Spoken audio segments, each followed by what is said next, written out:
Hey now, welcome to the Winnipeg Sports Talk post-game reaction. Michael Remis in the host chair, soon to be joined by Connor Hrabchak following the Winnipeg Jets 2-1 overtime Game 6 loss to the Dallas Stars, and the Stars take the series 4-2. Coming into the game, you thought it was going to be an ordinary Game 6, but Winnipeg Jets GM Kevin Cheveldayoff announced the news this morning that Mark Scheifele's dad, Brad, had passed away last night. And I think it made you realize, hey, there's something more to this than just hockey. Yeah, very unexpected, tragic news. Obviously, our condolences and our thoughts are with Mark Scheifele and his entire family. And at that point in the day, it was 10 in the morning when we found out about this, maybe 11.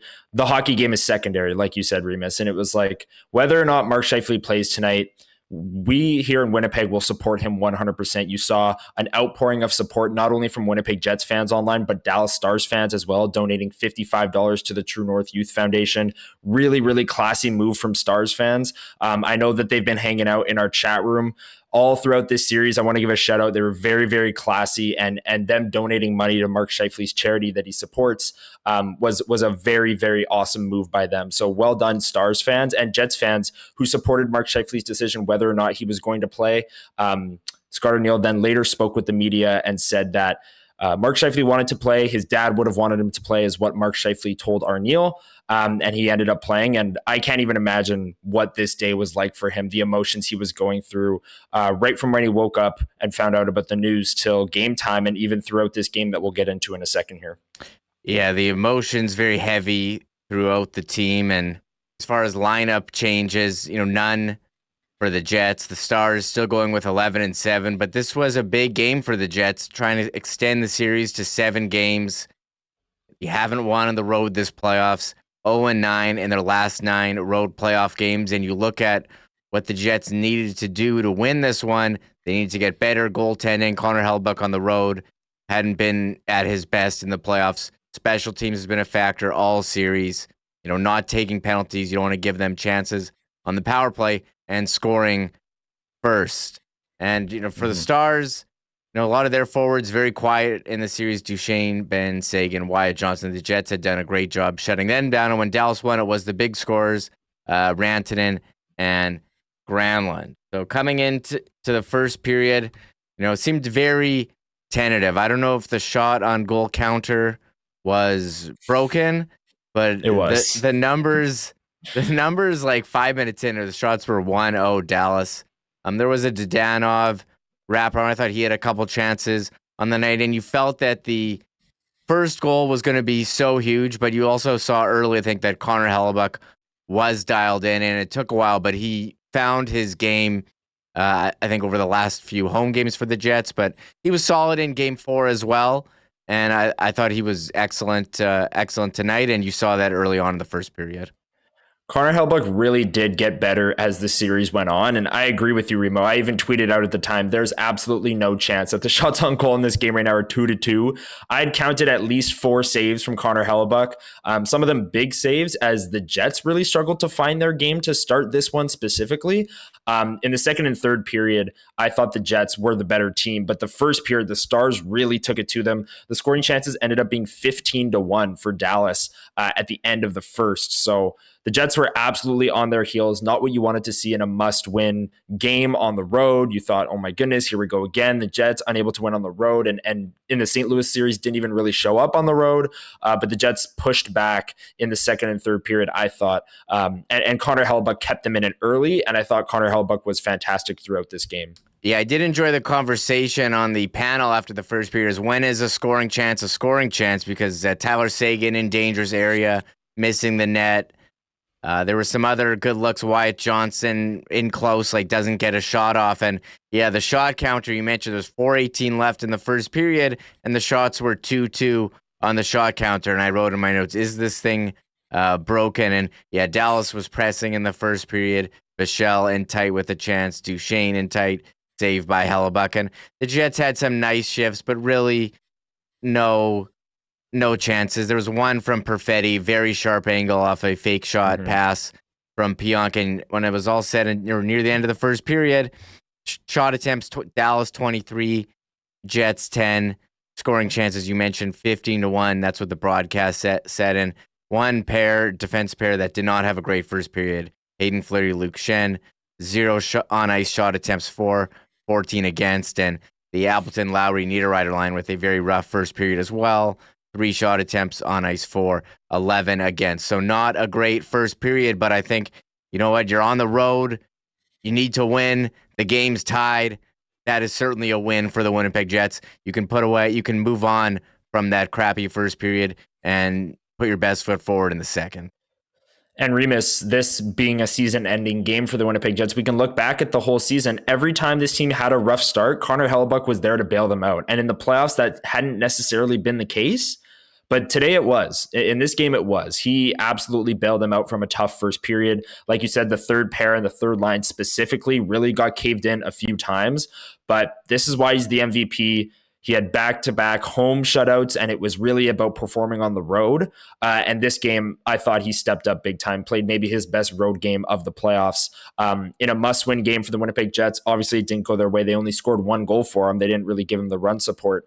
But Connor Hrabchak kept the Jets in it. I wrote down in my notes, Jets definitely escaped that one because they should have been down a goal or two, but I think you can take, positives in the fact that it was 0-0 after one, and you still had a fighting chance thanks to your MVP.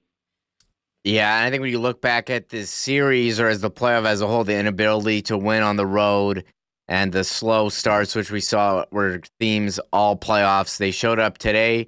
But unlike, another elimination game, Game 7, where they were down after playing a terrible first period, the game was tied, so they were still in it and still had a chance. They mentioned, early on in the second period, no penalties being called, which was a change from last game where there were a couple penalties called very early and special teams came into play. But Nikolai Ehlers with the Jets' best chance on a breakaway, he even had time to look behind him and see if anyone was coming. That's how wide open he was. And then Velarde gets high stick, delayed penalty call. Mark Scheifele or Kyle Connor gets a shot. Mark Scheifele finds the rebound and scores. And what was an incredibly emotional day for him, for Mark Scheifele to be the game's first scorer. You can't even write that stuff. It was, you had tears in your eyes watching it. Yeah, sports can be so poetic and so beautiful at times, and such a heavy emotional day for Mark Scheifele, for him to open the scoring, get that big smile on his face. And Remis, the very first person to hug Mark Scheifele after this goal is Neil Pionk. And Neil Pionk was asked after the game, he had been through a situation like this himself when his friend Adam Johnson was, killed on the ice, and he ended up playing, I believe it was the very next night or maybe the night after, in a road game against the St. Louis Blues. And Neil Pionk scored in that game. And Neil Pionk had a massive grin on his face after scoring that goal. And in such heavy emotional times, this group really leaned on one another. And that's something maybe we could talk about after the game with Mark Scheifele and what happened at the end, because this group really rallied around Mark Scheifele. And I just thought it was very poetic. I mean, the goal itself for Mark Scheifele to score in such a heavy emotional day, but also for Neil Pionk to be the first guy to hug him after scoring the goal. But yeah, for the actual goal itself, nice play by Velarde to keep that puck alive. Connor gets it, and really poised play by Scheifele. A lot of players would just jam that puck back into Ottinger's pad, but he kind of fakes going outside and slides at 5-hole. So an incredible moment from Mark Scheifele. A goal I'm sure he'll never forget in a very emotional and heavy day. This is a goal that we'll be talking about for a long time in terms of legendary performances and the face of adversity. I can't imagine, that type of day for him to play extremely well and to get the game's first goal. Really gave, I actually thought it gave the Jets a boost. As we mentioned, they had the rough first period. Well, they started pouring on the shots. The next thing I knew, I'm looking at the score, the shot clock. They're out shooting Dallas 12-7. However, it was Dallas who answered back after TV timeout. Sam Steele gets the goal, a big rebound into the slot, and Steele puts it past Hrabchak. So halfway through the second period, the game's tied 1-1.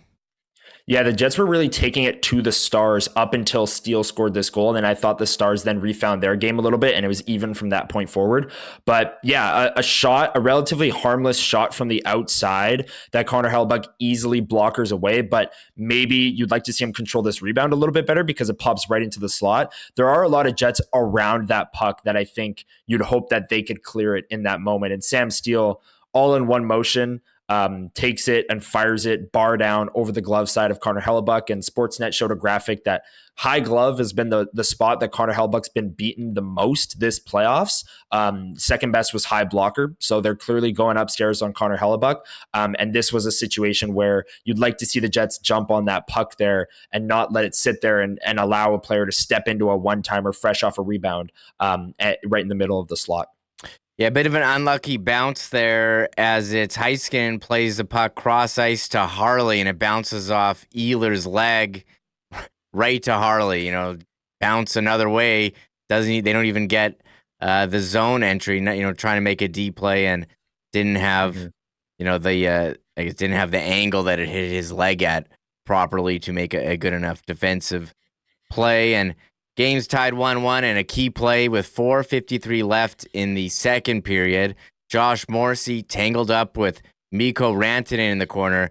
He went down grabbing his knee. He left the ice, and you saw him express frustration. And we've seen him leave the ice with the injury before, like Game 7 against St. Louis, where they were without him.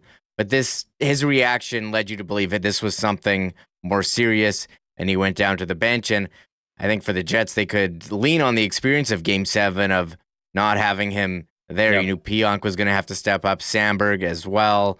Hayden Fleury was getting some extra minutes. But certainly a tough play for the Jets to have Josh Morrissey leave with injury.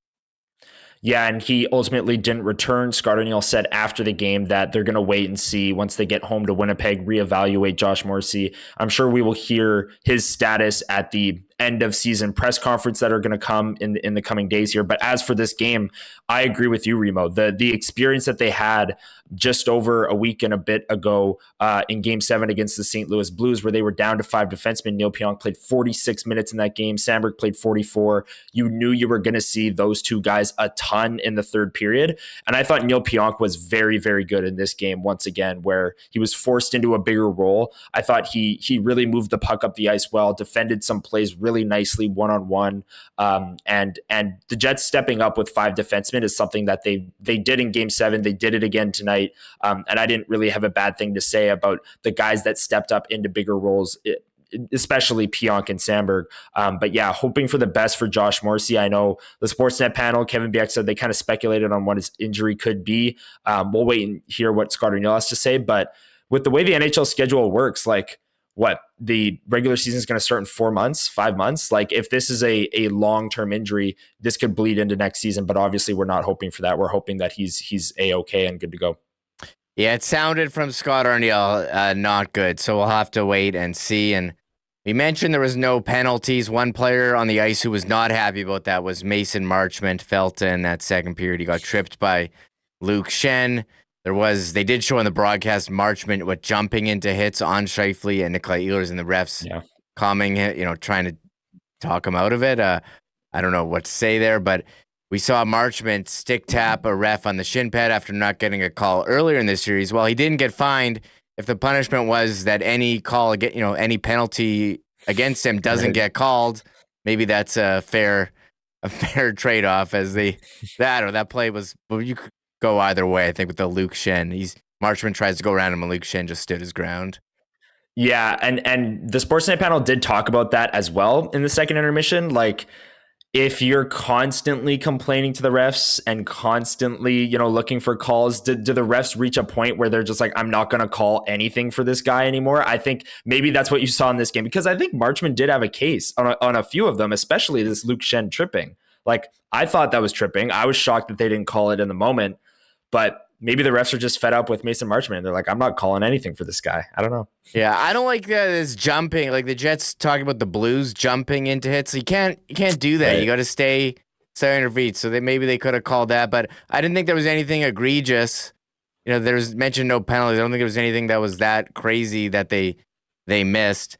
But at the end of the period, Pretty good chance. Mark Scheifele finding Kyle Connor in the slot, and Mhm. Ottinger makes a big save. Dallas with some chances at the end. But we're heading in to the third period, tied 1-1.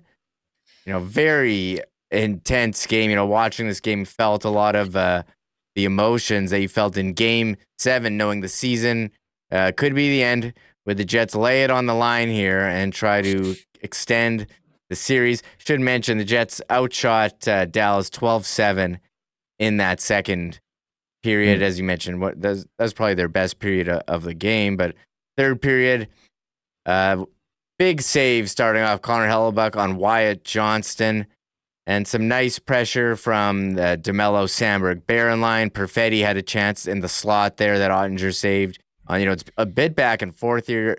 Matt Duchene gets robbed coming back, and Hrabchak is standing on his head. I was really surprised at the back and forth nature to start the third. Yeah, no kidding. And Connor Hrabchak back at it. I mean, the Sam Steele goal, like I said, rebound pops right into the slot. Perfect shot, bar down. This save to start the period off Mikko Rantanen was MVP Connor Hrabchak. This save later in the period on Mikael Granlund right at the end, with just over 2 minutes left, that's MVP Connor Hrabchak. Like, he's making these miraculous saves, sticking out the pad, fighting for loose pucks. He was the Jets' best player along with Mark Scheifele in this game, in my opinion. And he really kept the Jets in it when they didn't have their game. But again, I thought this was a pretty even third. We could talk about the Mason Appleton chance too. Yeah. The Jets' best chance of the period, where beautiful passing play from Connor to Lowry over to Appleton. Puck jumps on him a little bit, wide open net, kind of shoots it back into Jake Ottinger. And Liz Hood, who I do WSD Sunday Live with, had a funny tweet that everyone, mainstream media and Stars fans, was going, "Oh my goodness, what a save by Jake Ottinger!" And everyone on every Jets fan on your timeline was going, "Oh, Mason Appleton missed that." And was it going wide? I'm not sure. He definitely shot it back into where Jake Ottinger was, and a missed opportunity for sure that he'll look back on. I'm sure with the game tied at that point. Yeah, one player who was dangerous every time he's on the ice, it was Mark Scheifele. They had some nice zone time. He set up Hayden Fleury with a point shot, and you mentioned that was the Jets' chance, the Appleton shot, and I agree. A lot of people are talking about the save, but he missed. He missed the shot. I don't even know if that was going in. He had a lot of net to shoot at, and shot it right at Ottinger. But the Jets were bringing the pressure. The Stars' chance, Dodonov hit the outside of the post. I thought Morgan Barron took a wide and tried to pull off his signature move, the Barron, with like 3:42 left, and got stuffed. Ehlers was trying to maybe do a bit too much at times. There was one draw pass in there to Nemestikov that almost hosed them, but he had some nice plays. And you mentioned the Rantanen chance. It was Mikael Granlund on the rebound, and 59 seconds left. Dallas shoots it over the net. And 14 seconds left in the third period. Mark Scheifele takes it around, tries to do like a fadeaway shot, and it's Sam Steele blocks it, and Steele's skating up the ice on a breakaway, basically. Scheifele dives and trips him up, and first penalty of the game. What a time. 14 seconds left, and some debate if it should have been a penalty shot or if it was a trip. What did you think, Remo? I was shocked that they didn't call it a penalty shot. I know the stakes of the game probably made them call a power play because it's like a team season is on the line, so a ref doesn't want to make that call. But I honestly was shocked that they didn't point to center ice as a penalty shot. I don't know what you thought. Yeah, I think in real time, I thought it was tripping, and sure. I Yeah. think I saw Scouting the Refs tweeted out some of the criteria. It fulfilled most of them for a penalty shot. I think they felt like they didn't want to decide the game with a penalty shot. I did enjoy the debate. Would you want them to take a penalty shot, or would you want to have to kill a 2-minute power play? I did look at Connor Hrabchak's shootout save percentage in his career, 6.59. So that's not great. In penalty shots, he was 5 for 6 saved. I don't know if there would be a difference. The Jets' penalty kill was perfect in the previous game. I don't know where I would lean on that. I wouldn't want to have to make that decision. Maybe it being Sam Steele makes you want to make him take that penalty shot, but that's an interesting debate. either way, the Jets are going to have a huge kill here in the end of the third period and overtime. Yeah, personally, I know it's easy to say because Dallas scored on their power play, but if the Jets, for some reason, had that choice, I would have taken the penalty shot just because you put the game in your MVP's hands for one play with 14 seconds left, and then you can start with a fresh slate in overtime. And I think the Jets would do that as well, rather than letting the Dallas Stars have the entire overtime period to maybe game plan for their power play, which we'll get into the goal here in a second here, but Mark Scheifele with the tripping. Was it a penalty shot? Goes into the box. Just a brutal way for this game to end. And we can get into that final goal now that ultimately ended the Jets season. Thomas Harley on the one-timer. Yeah, the Jets penalty kill, they clear it a couple times. There was one chance Rupe hints at the side of the net. The puck just pops off his stick and goes wide. The penalty's winding down. There's a battle in the corner, and the puck pops out to Harley and just wired it past Hellbuck. I don't know if he was screened by Sandberg, who was trying to block it, but he can't. I mean, that was in his wheelhouse, very close to the net. He's going to bury that one, and it's just very emotional ending with Mark Scheifele in the box. The shots of him solo there, the team consoling him, the handshake line. You want to just get to the goal first, and we can talk about the ending after. Yes. Yeah. The goal, like Dylan Sandberg, I think definitely screens Connor Hrabchak on this one. He's kind of shocked that the puck is even in the slot. So he's just working off instinct trying to block it because he's that dot is standing right in front of 37. So Thomas Harley, heck of a shot.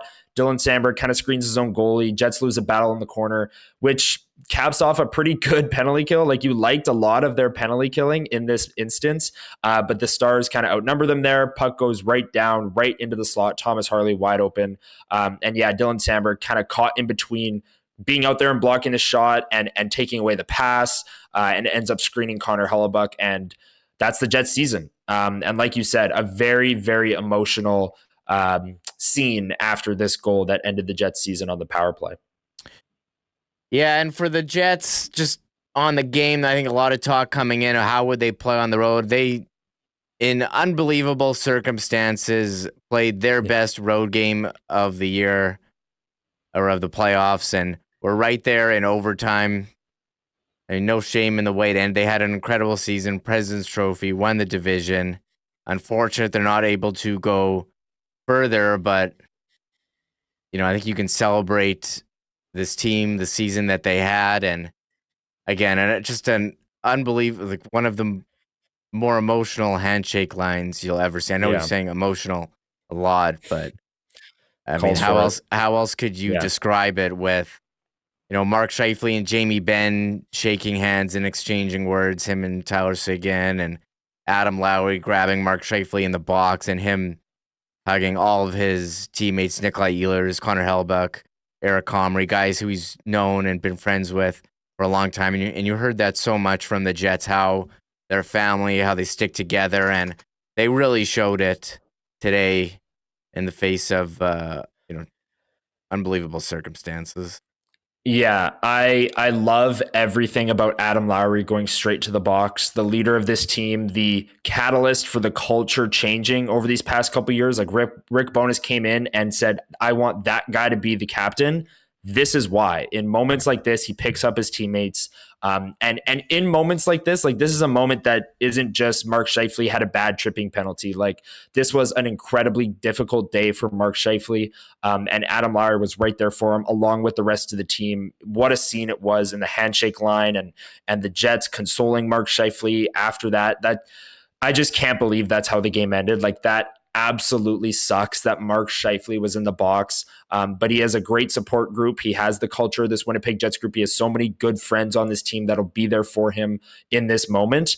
And I agree, Remo. I think you can celebrate this season. You can celebrate this team. You can be proud of this team for not only giving it their all in a road game without their top defenseman and with their top center grieving, but for the way that they handled themselves after this game. Adam Lowry came up to the podium after the game and what was a very, very heavy and emotional, how many times have I said those words, press conference, where he was holding back tears, talking about the perseverance for Mark Scheifele to play in this game and how badly Adam Lowry wanted the Jets to win this game for Scheifele and for Brad Scheifele, and how badly he wanted to kill that penalty off. And Scott O'Neill saying his dad would be proud of him, and I'm proud of him. And it's such an incredible moment for the Jets to rally around Mark Scheifele and help him in this heavy day.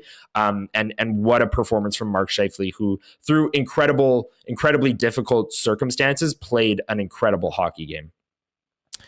Yeah, well said, Connor. And it was a tough post game to watch. Post game at the end of a season is supposed to be sad and difficult, but this was another level of that. So much layers on top of it. So, we'll be discussing where the team goes from here, throughout the off season. A lot of questions, with free agents and restricted free agents. But as far as this, for the playoffs, they certainly took a step forward, advancing to the second round, taking it to Game 6. I think there's some areas they could have cleaned up, but they had put up an unbelievable fight against Dallas here in Game 6. Would have been nice to see a Game 7, but they gave it their all, lost in overtime.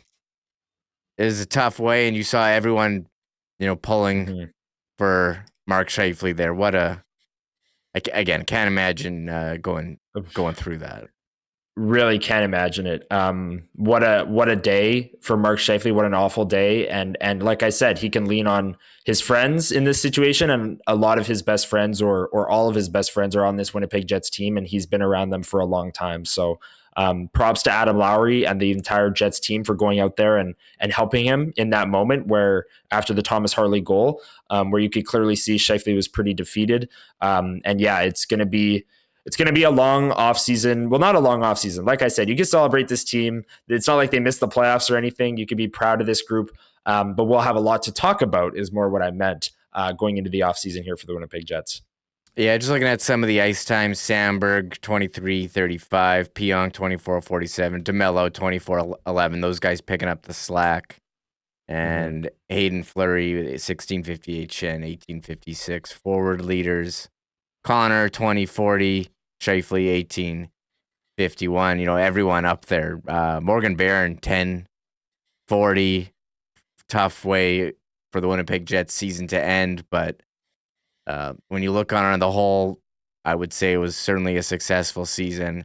Accomplished things they had never accomplished before, and for the first time in a couple of years, get past the first round. I'm sure they'll look to improve this offseason and build on this. But it was incredible series with the Stars. I'm sure the conference final will be equally as great. A rematch of these two teams. The Stars, third straight conference final. They're no slouch team here.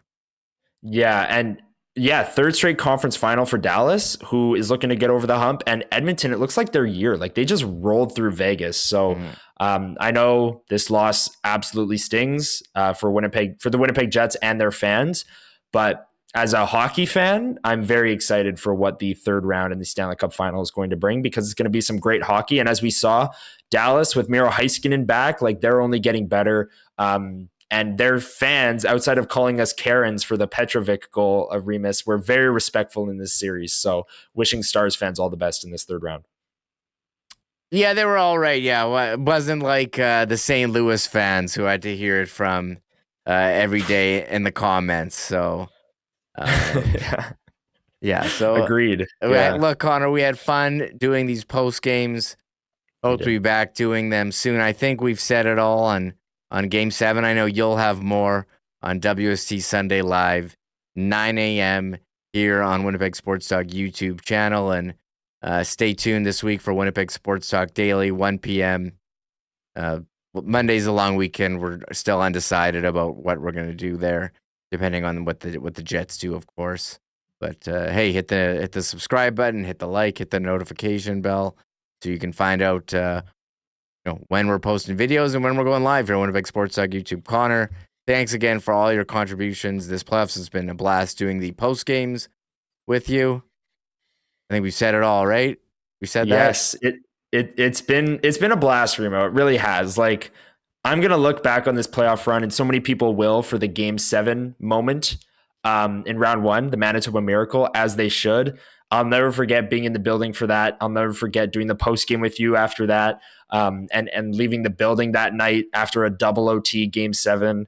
I'll never forget this team picking up Mark Scheifele after one of the most difficult days of his life, and how this team played in the Dallas series. Like, if you look back at the series, we said it in other games, like Game 1 and Game 4, coin flip games the Jets lost. Like, they were right there. And I think this was a season to celebrate. President's Trophy, first ever division title for the franchise, the Manitoba Miracle, like I said, and a second round that went right to overtime of Game 6, and the Jets were in it, down their number one defenseman in that Game 6. So an incredible year. Thank you, Remo, for having me on these post-game shows. It was an absolute blast, and I can't wait to do it again next season.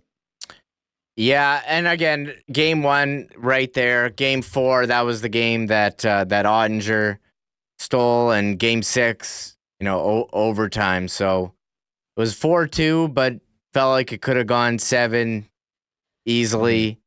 And it was a great playoffs, Connor. Looking forward to doing this again in the future. So that's it for the WC post-game reaction. For Connor Hrabchak, I'm Michael Remis. Bye-bye.